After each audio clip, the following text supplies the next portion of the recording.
Cyber ലോകത്തെ സ്വകാര്യ തട്ടിപ്പുകൾ എന്ന വിഷയത്തെ ആസ്പദമാക്കി നിങ്ങളുമായി ചർച്ച ചെയ്യാനാണ് ഞാനിവിടെ എഴുന്നേറ്റ് നിൽക്കുന്നത്. ഈ ആധുനിക യുഗത്തിൽ നമ്മൾ പറയും നമ്മൾ ഡിജിറ്റൽ യുഗത്തിൻ്റെ ആൾക്കാരാണ്, നമ്മൾ ഡിജിറ്റൽ വൽക്കരിക്കപ്പെട്ടിരിക്കുന്നു എന്ന്. എന്താണ് ഡിജിറ്റൽ വൽക്കരണം? നമ്മുടെ എല്ലാ കാര്യത്തിലും ഡിജിറ്റലൈസേഷൻ കയറി വന്നിരിക്കുന്നു. നമ്മൾ ജോലിക്ക് പോകുന്നതും നമ്മുടെ പഠനവും പർച്ചേസിങ്ങും ഒക്കെ ഡിജിറ്റലായി മാറിയിരിക്കുന്നു. ഈവൻ ഒരു തട്ടുകടയിൽ പോകുമ്പോൾ പോലും നമ്മൾ ഒരു 10 രൂപേൻ്റെ ചായ കുടിക്കാൻ പോലും നമ്മൾ ഉപയോഗിക്കുന്നത് ഗൂഗിൾ പേ ആണ്. എന്ന് ചോദിച്ചാൽ എല്ലാം ഡിജിറ്റലായി കഴിഞ്ഞിരിക്കുന്ന ഈ സമയത്ത് നമ്മുടെ പണം കീശയില്ലാത്ത, ഡാറ്റ കീശയില്ലാത്ത ഈ സമയത്ത് അറ്റാക്കേഴ്സ് കയറി വരുന്നത് സൈബർ ലോകത്തേക്കാണ് നമ്മുടെ അറ്റാക്ക് ചെയ്യാൻ വേണ്ടി. അപ്പോൾ നമ്മളെ അറ്റാക്ക് ചെയ്യുന്ന പ്രധാനപ്പെട്ട ഹാക്കേഴ്സിനെ, അവരുടെ വിവിധ ഇനങ്ങളെ നമുക്ക് പരിചയപ്പെടേണ്ടതുണ്ട്. ഒന്നാമതായി ബ്ലാക്ക് ഹാറ്റ് ഹാക്കേഴ്സ് എന്ന് പറയും. അവർ നമ്മെ ചൂഷണം ചെയ്യാൻ വേണ്ടി ഹാക്കിംഗ് പഠിച്ചവരാണ്. 2 വൈറ്റ് ഹൈറ്റ് ഹാക്കേഴ്സാണ്. അവർ നമ്മുടെ ചൂഷണം ചെയ്യുന്നവരെ പിടിക്കാൻ വേണ്ടി പോലീസ് ഉപയോഗിക്കുന്ന, കള്ളനെ പിടിക്കാൻ കള്ളനെ ഉപയോഗിക്കുന്നു എന്ന മെത്തേഡ് പോലെ അവരെ ഉപയോഗിക്കുന്നു. മൂന്നാമതായി ഗ്രേ ഹാറ്റ് ഹാക്കേഴ്സ്. അവരെ ഉപയോഗിക്കുന്നത് പോലീസാണെങ്കിലും ചില സമയത്ത് അവർ കുറ്റകൃത്യങ്ങളിൽ ഏർപ്പെടുന്നു എന്നതാണ് വളരെ വിഷമകരമായ കാര്യം. ഈ സൈബർ സ്പേസ് എന്ന വാക്ക് കടന്നു വന്നത് അമേരിക്കയിലെ വില്യം ഗിബ്സൺ എന്ന ഈ എഴുത്തുകാരനിലൂടെയാണ്. അദ്ദേഹം 1980 കാലഘട്ടങ്ങളിലാണ് ഇത് ആദ്യമായി ഉപയോഗിച്ച് തുടങ്ങുന്നത്. പക്ഷേ അദ്ദേഹത്തിന് കഴിഞ്ഞ് 4 പതിറ്റാണ്ടുകൾക്കിപ്പുറം സൈബർ ലോകം അദ്ദേഹം ചിന്തിച്ചതിനൊക്കെ എത്രയോ അപ്പുറം എത്തിക്കഴിഞ്ഞിരിക്കുന്നു എന്നതാണ് ഈ സൈബർ ലോകത്തിൻ്റെ പ്രത്യേകത. എല്ലാം അവൈലബിളായ ഒരു സമയത്ത് നമുക്ക് അവിടെ വേണ്ട ഏറ്റവും അത്യാവശ്യമായ ഒരു കാര്യം എന്ന് പറയുന്നത്, ഏറ്റവും അത്യാവശ്യമായ ഒരു കാര്യം നമ്മുടെ സൈബർ സെക്യൂരിറ്റി തന്നെയാണ്.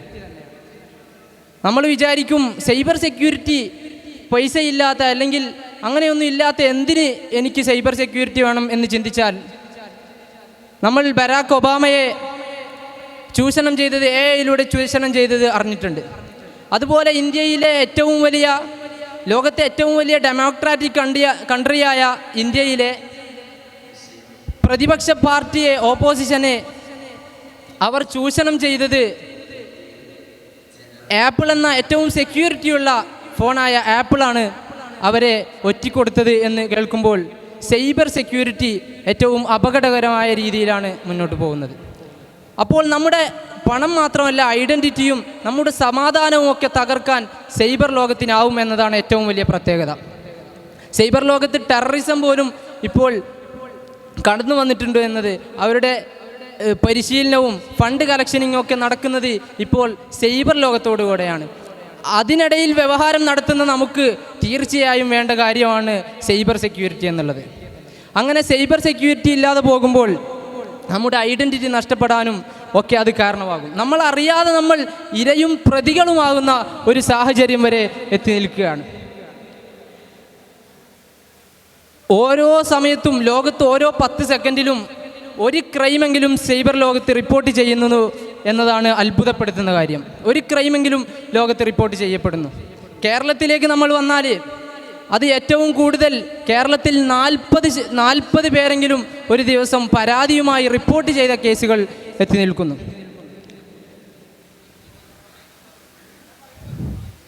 അതുപോലെ സൈബർ ലോകത്ത് ഏറ്റവും വലിയ പ്രത്യേകത അതിൻ്റെ വെപ്പൺ കമ്പ്യൂട്ടറാണെങ്കിലും അതിൻ്റെ ഇരകളും പ്രതികളും മനുഷ്യരാണ് എന്നുള്ളതാണ്. നമ്മുടെ കുടുംബക്കാരും അയൽവാസികളും ഒക്കെയാണ് അതിൻ്റെ ഇരകളായി മാറുന്നത്. നമ്മുടെ സഹോദരന്മാരും നമ്മളും തന്നെയാണ് അതിൻ്റെ ഇരകളായി മാറുന്നത്. അതുകൊണ്ട് നമ്മൾ സൂക്ഷിക്കേണ്ടിയിരിക്കുന്നു. കേരളത്തിലെ ഏറ്റവും കൂടുതൽ റിപ്പോർട്ട് ചെയ്യപ്പെടുന്ന ഹണി ട്രാപ്പിങ്ങും അതുപോലെയുള്ള ഭീഷണിപ്പെടുത്തലും ഒക്കെ നാം കാണുന്നുണ്ട്. ഇപ്പോൾ അടുത്ത് കാണുന്ന ഏറ്റവും വലിയ MTF പോലുള്ള ചില ആപ്പുകളിൽ, വെബ്സൈറ്റുകളിൽ നമുക്ക് നമ്മോട് പറയുകയാണ്, ഒരു പിരമിഡ് പോലെ നിങ്ങളുടെ ലാഭം കൂടിക്കൂടി വരും. നിങ്ങളൊരു കോടീശ്വരന്മാരാവാൻ പോവുകയാണ്, നിങ്ങൾ ലക്ഷപതികളാവാൻ പോവുകയാണ്. നിങ്ങൾ ഇതിൽ ഒരു പ്രൊഡക്റ്റ് വാങ്ങിയാൽ മതി. ജസ്റ്റ് ഒരു പ്രൊഡക്റ്റ് വാങ്ങിയിട്ടാൽ നിങ്ങളൊരു ആൾക്കാരെ ചേർക്കുന്നു, 10-20 ആൾക്കാരെ ചേർക്കുന്നു, അവർ 40-50 ആൾക്കാരെ ചേർക്കുന്നു. അതിലൂടെ നിങ്ങളുടെ അക്കൗണ്ടിലേക്ക് ലാഭം കുമിഞ്ഞുകൂടുന്നു. നിങ്ങളൊന്നും അറിയേണ്ട ആവശ്യമില്ല. നിങ്ങൾ ഉറങ്ങിയാലും ചായ കുടിച്ചാലും നിങ്ങൾ എന്ത് ചെയ്താലും നിങ്ങളുടെ അക്കൗണ്ടിലേക്ക് വലിയ പണങ്ങൾ, വലിയ ലാഭങ്ങൾ കുമിഞ്ഞുകൂടി വരുന്നു എന്നുള്ളതാണ്. MTFE അങ്ങനെ നമ്മൾ കണ്ടു. അവസാനം നമ്മൾ കണ്ടത് MTFE അന്തരിച്ചു എന്ന വാർത്തയാണ് നമ്മൾ കുറച്ച് ദിവസങ്ങൾക്ക് ശേഷം കണ്ടത്. അപ്പോൾ ഏറ്റവും വലിയ അത്യാവശ്യമായ ഒരു കാര്യം സൈബർ സെക്യൂരിറ്റി എന്നുള്ളതാണ്. സൈബർ സെക്യൂരിറ്റിക്ക് നമുക്ക് നിർവചനം കൊടുക്കാം. CS = cyber security. Cyber sense plus common sense = cyber security എന്നാണ് അതിനെ നിർവചിക്കാറുള്ളത്. നമുക്ക് വെറും സൈബർ സെൻസ് മാത്രം പോരാ, കോമൺ സെൻസും കൂടി വരണം. കാരണം ഏറ്റവും കൂടുതൽ സൈബർ ആക്രമണം നടക്കുന്നത് ഇതേപോലെയല്ല, മറിച്ച് ഏറ്റവും കൂടുതൽ സൈബർ ആക്രമണങ്ങൾ നടക്കുന്നത് ഇതേപോലെ കൂട്ടം കൂടിയാണ്.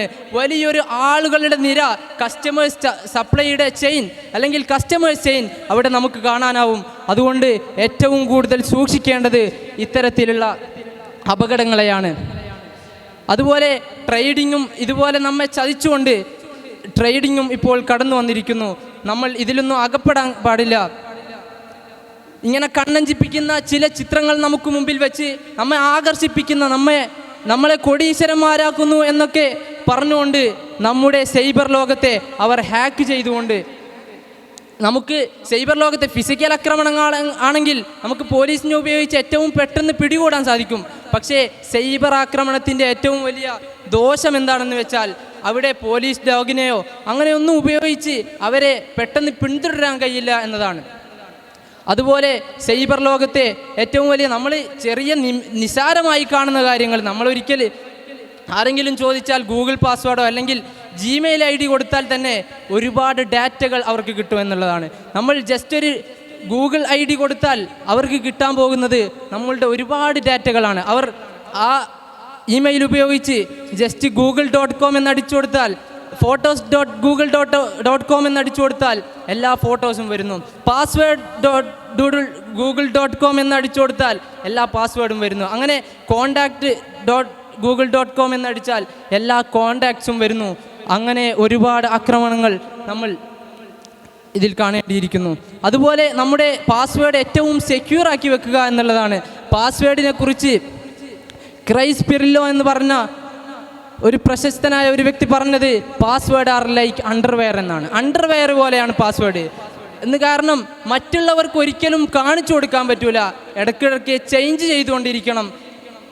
മൂന്നാമതായി അദ്ദേഹം പറയുന്ന കാരണം, അത് മറ്റുള്ള ഒരുത്തർക്കും നമ്മൾ സ്ട്രേഞ്ചേഴ്സിന് കൈമാറാൻ പാടില്ല എന്നതാണ്. ഒരിക്കലും കൈമാറരുത്. നമ്മുടെ പാസ്വേഡ് നമ്മൾ സെക്യൂർ ആണോ എന്ന് നിരന്തരം പരിശോധിച്ചുകൊണ്ടിരിക്കണം. അതുപോലെ സൈബർ ലോകത്തെ വ്യവഹാരം നടത്തുന്ന നമ്മൾ ചിന്തിക്കേണ്ടത്, നമ്മളിപ്പോൾ പോയിക്കൊണ്ടിരിക്കുന്നത് ഒരു തിരക്കേറിയ റോഡിലൂടെയാണ്. അവിടെ ഒരുപാടധികം സിഗ്നലുകളില്ലെങ്കിലും ഒരുപാടധികം വാഹനങ്ങളും ഒരുപാട് മനുഷ്യരുമൊക്കെ വ്യവഹാരം നടത്തുന്ന ഇടത്തിൽ നമ്മൾ വളരെയധികം സൂക്ഷിക്കേണ്ടതുണ്ട്. ഈ റോഡിലൂടെ കടന്നു പോകാതിരുന്നാൽ നമുക്ക് നമ്മുടെ ലക്ഷ്യത്തിലേക്ക് എത്താൻ കഴിയില്ല. പക്ഷേ വളരെ സൂക്ഷിച്ച് മുമ്പോട്ട് പോയാൽ നമുക്ക് ലക്ഷ്യത്തിലേക്ക് എത്താമെന്ന് മാത്രമല്ല, നമ്മൾ ഈ റോഡിലൂടെ പോയിട്ടില്ല എങ്കിൽ ലക്ഷ്യത്തിലേക്ക് എത്താൻ കഴിയില്ല എന്നും നമ്മൾ കാലത്തിൻ്റെ പിറകോട്ടടിച്ചു വരികയാണെന്നും നാം മനസ്സിലാക്കണം. അതുകൊണ്ട് സൈബർ ലോകത്തെ ഏറ്റവും ക്രിയാത്മകമായി ഉപയോഗപ്പെടുത്താൻ നാം തയ്യാറാകണം. വാഹിർ ദഅവാനാ അൽഹംദുലില്ലാഹി റബ്ബിൽ ആലമീൻ. അസ്സലാമു അലൈക്കും വറഹ്മത്തുള്ളാഹി.